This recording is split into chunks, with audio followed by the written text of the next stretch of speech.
Can you take us through the point where Walter Dix, the high school, youth, high school, college, sprint phenom, comes to the realization that I could one day represent my country at the Olympic stage and maybe make a living at this in my window of opportunity?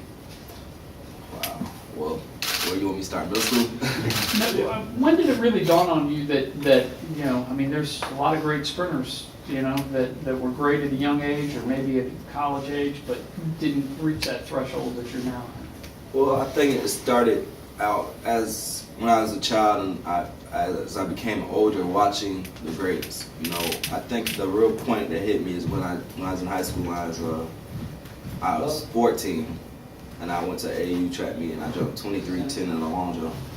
That's when my father told me that Carlos jumped 25.10 when he was 17. So that basically told me that I was on the path to I could be a great athlete one day. And then as I progressed, my times had kept getting faster, and my dad and me started comparing my times to great Olympians and athletes that were in the Olympics at that time and what their times were when they were in high school. And my times were faster than theirs, and it just motivated me that if I kept going, I could be at one day at their level, if not better. And I think that was the main thing. I think just trying to dominate and trying to stay ahead of those guys at the points when they were in high school or when they were in middle school running, and trying to run faster than them at those times. I took advantage of that. I think that's what got me to break an NCAA record this year. Trying to be faster than Michael Johnson when he was in college, trying to be faster than Carl Lewis when he was in college. You know, just trying to stay ahead of those guys. So when I got to the professional ranks, I could go out there and win Olympic trials 200 and go out there and get second in 100. You know. So was it like did you almost have like a checklist? It's definitely, my dad kept the checklist, I just did the work. A lot of people talk about how you've kind of done things your own way your whole career. And how does that change now, though, like when you said you're the favorite and that there's got people pulling at you in all these different directions, and you've always had the luxury to set your own schedule and do what you want to do. Do you sense that changing, and how do you fight that, and how do you deal with that? Well, the thing that I think I deal with it best because it's track and field. It's all I do now, you know, basically. Other than the age and stuff and the sponsors, that's a great job.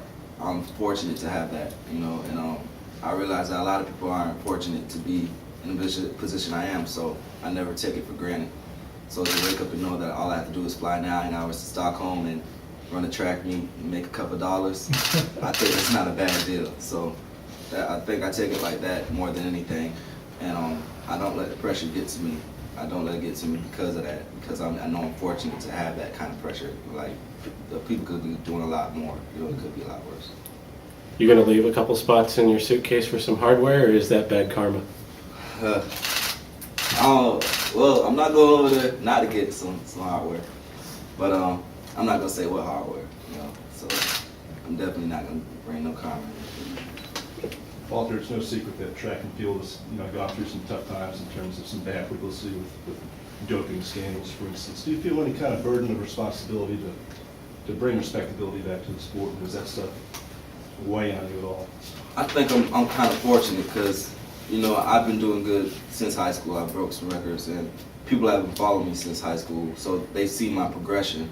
And for them to question me, it would be a lot harder to question me on something than other athletes. There's a lot of people that didn't follow track until I ran at state meet or I ran at NCAA's or they watched me beat Trenton Holiday, and then they see me do good at trials. So I think I'm very fortunate.